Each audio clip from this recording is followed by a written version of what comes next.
All right, so that last video was disrupted by a message, what I'm going to now call the why am I having a hard time saying that aloud? Contact tracing. Maybe it's because I'm trying to also focus on what I'm doing here. These cards are smaller, so I do actually have to pay attention, or I'll end up either cutting the name or the rating some information off the card. These are very simple cards, and this is a very simple game. This is actually one of 3 games that I have been designing off and on, definitely a lot more of the former recently. I haven't actually touched this game other than, well, right now. I accidentally used the matchup system for it, though, in an earlier video trying to play Paradise Hockey. And this has jumped on camera a couple of times, actually, however inadvertently, in some of my other videos. So almost like it's meant to come up and be played. But again, it's very simple. Basically what this was, there is a podcast that has little to nothing to do with sports. It's a game design thing. I think they talked about hockey in maybe one of the episodes, and I don't listen to all of them, but Ludology is its name. And I took the advice of an experienced game designer. While listening to that, he said, if you are new to game design, which I kind of am, I've not actually really designed anything that I would consider a full official game, although I like the philosophies in there. I've heard some of the speakers in there before talk about, hey, if you design games, then you are a game designer and call yourself that. And it's fine. But, and I like that, I agree. But, and I'm getting off on a little tangent here. Anyway, listening to that, he basically said, you know, if you're not an experienced game designer, like this person is, who was, you know, talking in the podcast, then to start with a simple game. And so basically what you see here, it's called I Play Hockey. It's Impact Play Hockey. And what happened there, and I should have the board actually to explain this part, it became I Play by accident. I've also contemplated calling it A4 Hockey. I thought about calling it that as well. Because I had this idea that, well, if I can fit everything onto a sheet of A4 paper, then I can call it A4 Hockey. I mean, you know, just like you have like pizza box football and baseball and those other sports where the name is reflecting some practicality. You know, I like stuff like that too. So I don't know. I mean, maybe eventually I'll get really tired. I Play Hockey. I mean, it has nothing to do with Apple. I don't even like Apple products. So I don't know. Like it probably looks or sounds like a nod to that, but, it just kind of stuck. So what happened was when I was going to print the game board, Impact Play just looked like junk on one side of it with hockey on the other side. Just because hockey is, you know, 6 letters. I was using word art and I think Google Slides, or yeah, I think so. Google Slides, word art, and the hockey part looked nice, but the Impact Play, it just looked too kind of shriveled up on the other side of the game board. See, these are like sticks of chewing gum. The actual size cards, very, very small. And you might think that's entirely impractical, but I'll make another video showing how, what you can do with these. And I'm thinking of doing something similar with the little Paradise cards, actually. This is St. Louis and Boston, the 2018-2019 teams. And I guess I'll try to explain a little bit about the game as I'm cutting the cards. This would be more cutting out proper. So back to that podcast. Basically did I already say this? In 9 days, I designed 90% of this game.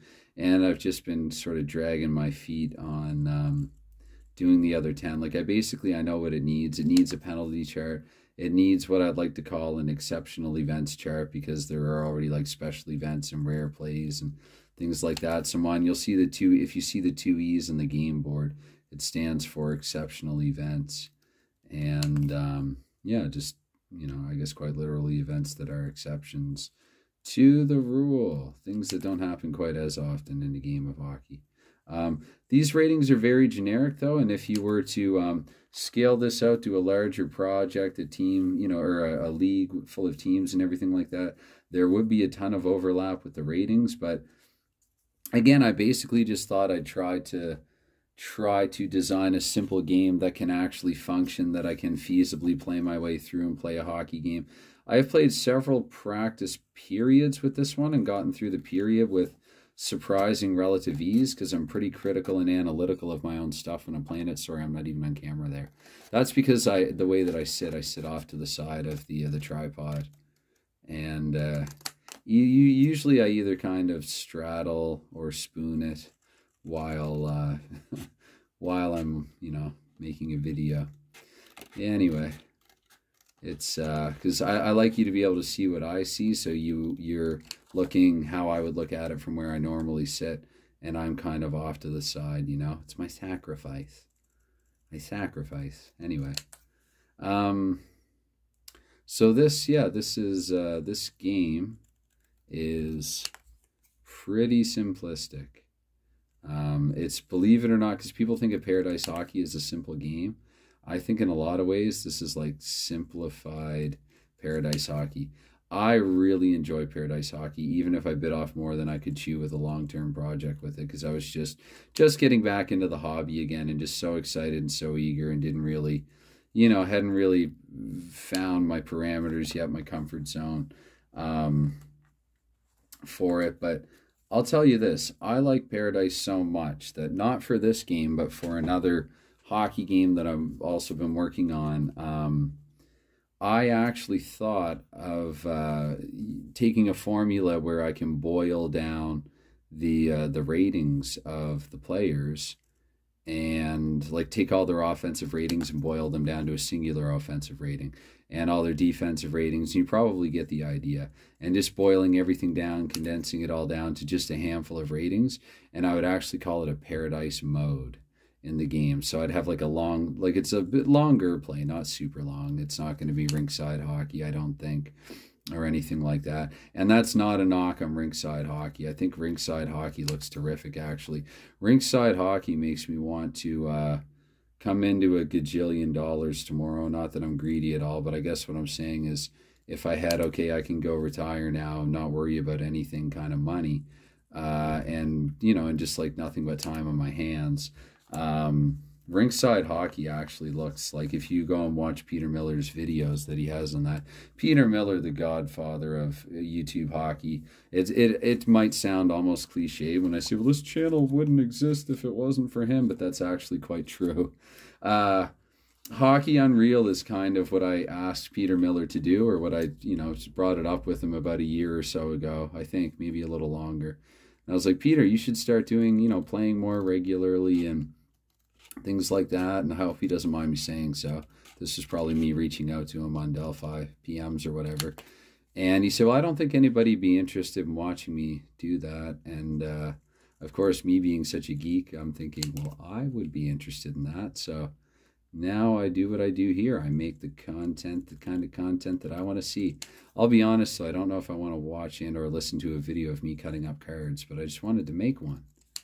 And so where was I? This is I Play Hockey, and this is the 2018-19 Stanley Cup finalist. And yeah, I had this idea of doing like a game 8, you know, matching these teams together, but I will, and I said this in the comments, not that it matters if you didn't see it or read it, and that's fine too. This is my least favorite of the 3 I have on the go. I'm going to keep the other 2 a little closer to the vest. This one's already popped on camera accidentally a couple of times, and weaved its way into a game of Paradise there, however haphazardly. Whoops, I got to make sure that I'm not accidentally throwing out some of these cards.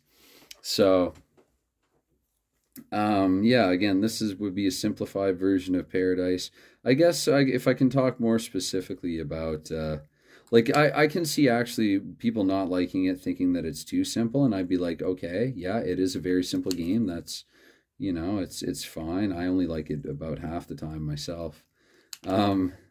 So, but I guess, again, getting back to that podcast and that challenge, I guess I didn't really complete a game, but the fact that I completed 90% of a game in 9 days, I want to say. I want to call it 90% complete after 9 days. And this was last year, late in the fall, early winter. While I was on a Flash Games binge, go over to his channel, Jason's channel. I was listening to a lot of Flash Games. I think I was even messaging him, telling him what I was doing. Here's the board, by the way. So yeah, Impact Play, it just looked kind of like crap over here. So it was kind of a game time decision when I actually went to a print shop to print it, that I would, I play just kind of, it was a quick, spontaneous, on-the-fly abbreviation. That's really all that it is. And even on one of the other envelopes for it, which has some pre-existing and earlier version of the cards cut up in it, I have /A4 hockey in the envelope, because I'm not quite sure which one. My wife jokes that it's a racing game, that it looks like a racing game. I mean, I guess with the checkered flag sort of appearance of it. Here's how it's a little simpler than Paradise. Now that I have it out, I might as well talk about it. I wasn't planning on doing this, but that's what iPlay does. It just works its way into my channel accidentally. So this is 5 matchup systems, and you're using, actually, I'm going to reach over here and show you. Goodness, here we go. So you would have a red, white, and blue. No, that's not true. I haven't played it in a while. I have to be really careful. Do you have a red, white, and blue? What do you have? How do you play my game? Okay, how do you play my game? You tell me how to play my game. Wow. Oh, no. I remember now. Whoops. I don't know where would the other one be? So this is where it's revealed that I have a bit of a mess over here, and my arm dangling out, reaching across camera, will probably become the thumbnail for this, like it or not. I think I took another picture, actually, that I could use as a thumbnail. Let's see here. So I should have another blue die over here. Oh, here's a larger / older version. These are larger, older versions of iPlay hockey cards. So there's what it looked like originally. And you can see really, really simple 1-star, 2-star, 3-star ratings for this game. And I don't need to cut this up, actually, because I think this is just the print shop, and this is why I felt I was overcharged a little, one of the reasons. I think they just accidentally gave me 2 copies of the same thing, and whatever, that's fine. You never know. You know, could always use another copy. Those cards are small enough, they're easy to lose anyway. But I don't see, I should have another blue die over here somewhere. Now I think I see it, now that I've said that.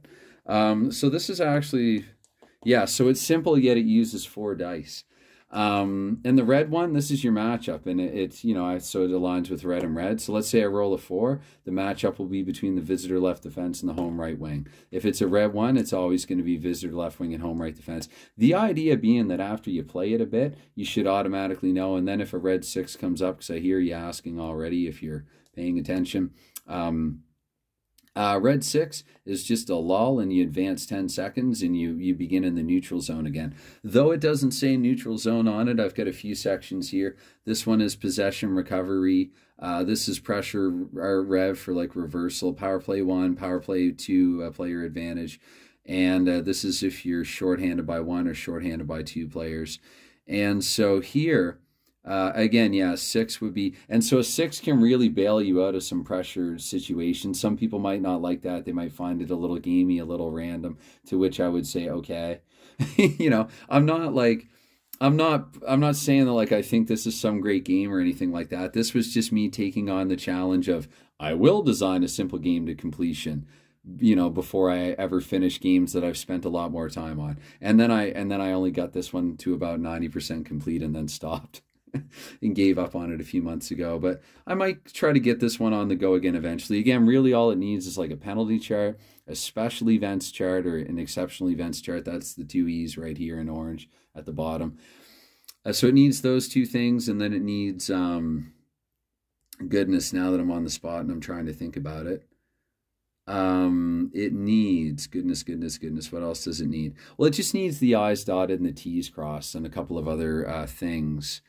And then what it needs is playtesting, because, and I'm reminded, actually, I hope he doesn't mind me saying, of some messages going back and forth with talking about some game stuff with PJet, actually, if you're familiar with who that is, or Seals Fan 1. So a lot of these here that you see, do not take these, if you're trying to look right now, engage and figure out how the game works. There you go. You can have an up close look at it there like that. It's like so. Play and roll, play and roll. So this is your roll number and this is your play. PB is puck battle, possession scoring chance, pressure scoring chance, which actually I might have to differentiate between the two. So sort of how I design games, or I figured out sort of the best way for me to happen onto things and actually progress with them is I throw up, I don't know if you want to call them parameters, hypotheses, or whatever. I throw numbers up and then I play test my way to them. And so with play testing, I guess this is the other thing that this game would need. And by the way, this is visitor, home, and loose if it's a loose puck. This would need, like, I think, you know, because there's about a face-off a minute on average, so 6 of 36. That might not need to change much. Although I guess if I really wanted to do a deep dive on, like, how many more whistles there may or may not be in an odd player situation versus even strength, then I might look into something like that as well. This has its limitations, as simple games do. These are the minutes up here. I mean, you can tell, see, it's before the colon, and down here they're after the, okay, you probably figured that out forever ago. Yeah, again, there are going to be situations where it's going to be more or less.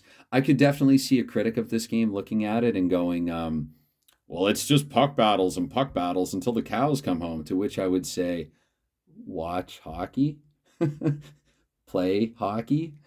A lot of hockey can really be simplified and condensed or boiled down to that. There's a lot of that going on in a standard game of hockey. So yes, there are a lot of puck battles, particularly, I guess, when you're playing even strength. This will come up a lot because this is 5 through 8. And again, these are not absolutes. The idea was I just get some rough numbers out there. I play test, make notes and try to figure out like where I need to curtail it, where I need to maybe expand it a little, and so on. So yeah, this is how I play hockey. No, I will not play it right now, but you know what? What I'm going to do, actually, since this is how I play hockey is done on this channel, entirely unplanned. I'm sincere, by the way. It's like this is real. I'm not, you know, I'm not being fake at all here. I have no way of proving it to you other than that I can think of, other than just saying that I'm not. But I might as well just continue with the whole I play hockey. I'm not going to play it right now, I don't think, but I've made spontaneous decisions that were more dramatic than that before. So this is something that I'm thinking of doing with Paradise Hockey. And again, these are older versions of the cards. I think they're the same size. Now that I look, I think they got a little smaller in the print shop. They did. They got even smaller. So they were originally more like the size of a stick of chewing gum proper there, right? I think, you know, get your skis shined up, that sort of thing. Yeah, you follow? Okay. Right? The taste is going to move you. Anyway, so yeah, so Pietrangelo and Gunnarsson there. I used, I think, the Game 7. I looked at the forward lines and the defense pairs for it. And so the way that this could work, and there's a couple of different ways you could do it. I mean, the footprint's relatively small anyway. So you could have your other lines and pairs off to the side. What I like to do is stack them. So I've got here Pietrangelo and Gunnarsson, Edmondson and Vince Dunn, Jay Bouwmeester, Colton Parayko. They'd actually be the 3 and 4. And let's see, there's Boston's. I'm sorry, I like the perfection line, even if I'm not like a Bruins fan per se. It's because Bergeron's 37, Marchand is 63, and Pasternak being 88, it's like a percentage. You know, the 88, it's almost like a percentage symbol. So I don't think it's all that arrogant at all. It sounds a little like the classic production line for Detroit. I'm okay with this being called the perfection line, even as a Habs fan, even if they are only merely near perfect. And let's get a little focus on that. So that's the perfection line. Johansson, Heinen, and Coyle, or Johansson, depending on what team he's on. That would be the third. Corrali, Achari, and Nordstrom. Love watching these guys in tandem.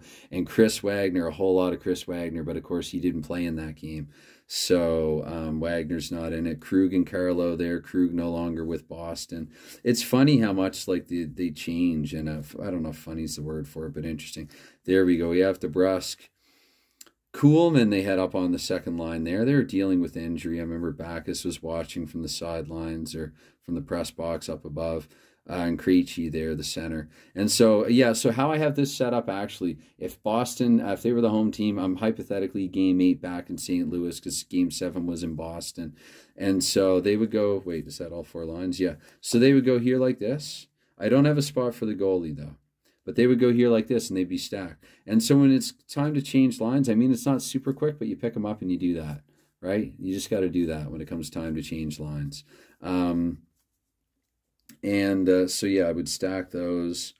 And then this would be St. Louis's second. No, that's their top line. That's right. They had O'Reilly on line 2 in that game. I basically, like, though I shunned some of the as-played stuff, I went with as-played for this one. I thought if I ever do anything like release this to anyone. And actually, Jason and Flash Games, if you're listening, I think I did promise you some PDFs. If I ever got this up and on the go, you'd be the first to get them. So you see that. So you have St. Louis's defense here, the home defense, lined up with like so. The centers line up like this. And, and what these are, I don't know if I really showed this close enough. So these are Post-it notes. You can actually normally, like if I were done playing with it, I would do that and they sort of, it's like a sleeve, right? You put it in a sleeve. And then when you're ready to play, you just, open them like that and like that, put them there like that. So I don't know. I thought it was kind of clever. If it isn't, you can let me know why not. And, goodness, we're at 20 minutes now. And yeah, this would be Boston's bottom 2 there. Grizzly and Moore, the 5 and 6. Char up there with McAvoy. And so that's kind of how it would go. Now, for me to spend all this time on my freaking game and not even like start to play it a little bit. How do I play my game, by the way? Because I haven't actually done it in a while. But so basically how it would work. It's good to know how the ratings work, actually. Everything's on a split. There are no ties. You're looking at, is that true? Yes, that's true. Because even if you have 2, like say Bergeron is 3 stars, now Shen is only 2 stars for the face-off. And by the way, the ratings themselves, I know I'm jumping back and forth and all around the place here, but I'm going to say about the ratings, they're about 90% natural stat trick and 10% fudge. I like natural stat trick for advanced stats. I think it's just naturalstattrick.com. It might be .net actually, but I use that for advanced stats. And then I look and I go, David Perron's not that bad in that category, and I modify it. John Kay has a similar thing actually that he says about shootout, that he uses total hockey, but at the end of the day, he kind of, I think you sort of have to use your own brain and knowledge and understanding of the game to make little modifications where need be. So, but this is about 90% natural stat trick and 10% fudge. So you look at the ratings and you think they're ridiculously simple. And I couldn't even tell you exactly how I arrive at the stars right now. I have it written down somewhere. And again, I haven't touched this in a little while, but that's what it is. I guess I don't need to restate it or overstate it or restate it any further than that.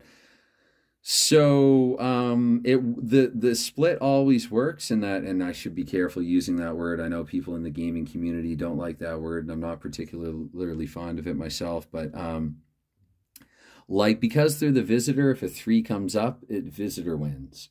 And 4, 5, and 6 would go to home. If they're evenly matched, it's going to be 1, 2, 3 for visitor and 4, 5, 6 for home.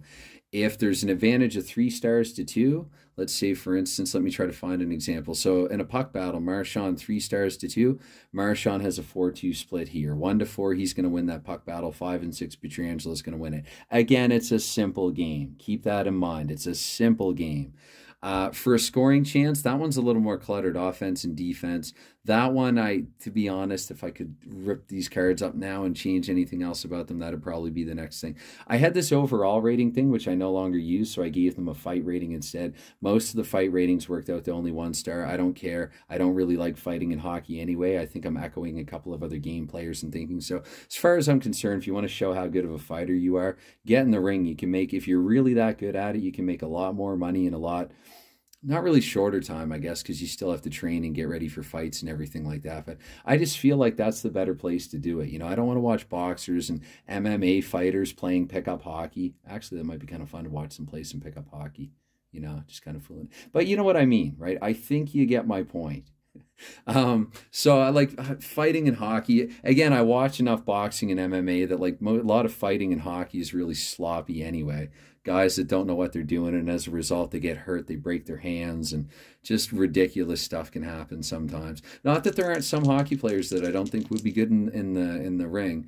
And as like Travis Brown, I know, pointed out one time, former UFC heavyweight contender, they basically asked him how he'd do against the, fighting, I don't know, Tom Wilson or somebody, and he was just kind of like, on skates? as in like, it's a whole different ball game. But so for the face-off, actually, I think I would, goodness, how would I? Oh yes, no, for the face-off, it would be, it doesn't really matter which color. I think I would use this. So for, again, 3-2 face-off advantage, that would mean that Bergeron would win the puck.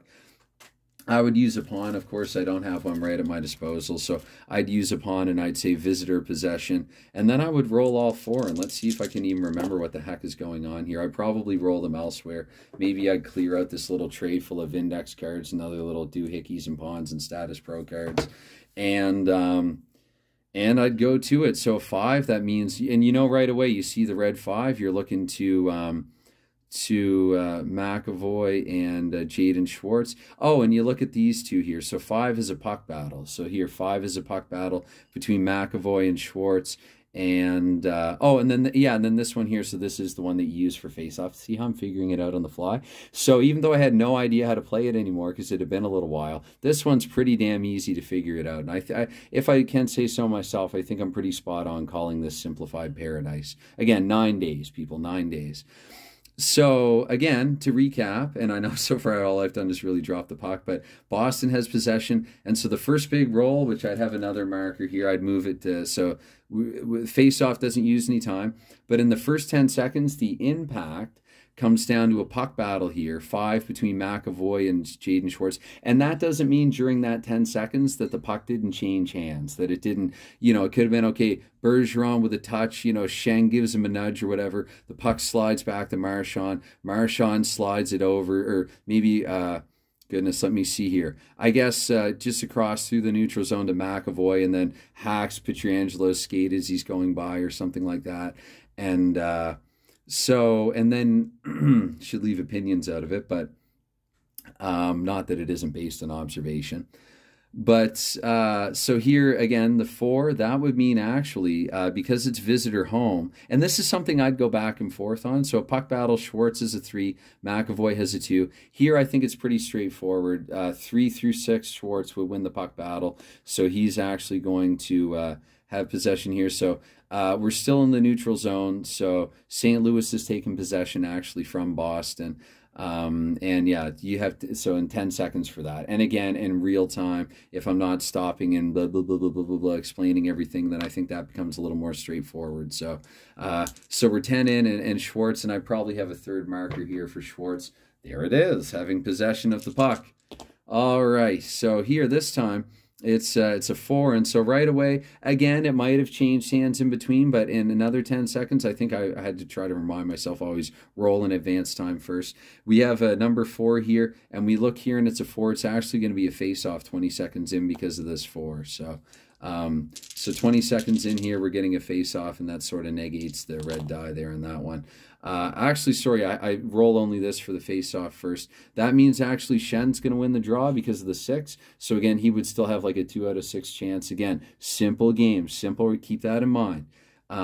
So Schenn actually has possession here. We're 20 seconds in, and we're going to roll up to 30 seconds. And with a 1, we're looking at something between Marchand and Pietrangelo. And with a 6, that's going to be a puck battle. So we're looking at 4 here. Marchand again with the 3-2. Marchand actually has the puck. Visitor with possession here in the neutral zone. Whoops. And we're 30 seconds in here. We're going to roll here 40 seconds. It's Marchand and Pietrangelo again, actually, what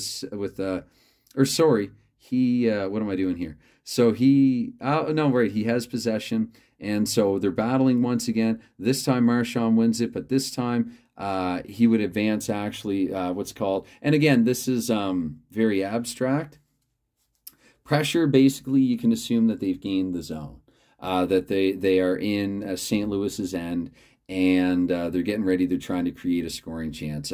Once you, because again, he had the rest away possession, but then for that second puck battle, he would advance to pressure, and that's 40 or 50 seconds in. So you can tell I've not really played with it for a little while, but this is about to be 30 minutes long, so I'm not even sure if I'll upload this right away or even at all. I mean, I get pretty self-conscious about my own stuff here, but there you have it. I start there. That's what happens. You start cutting up cards, and then all of a sudden you're talking about one of your own designs, because I did have this in mind. It's been a couple of times. It's been asked about a couple of times, and so there you go. It's probably about as good as a showcase as I can give with it here right now for the time being. So anyway, with that said, any time that you give to this one, goodness, thank you. Certainly not expected, but as always appreciated. And yeah, I mean, I guess now it's time for me to have some more of that iced coffee that I mentioned earlier. So, all right, bye for now.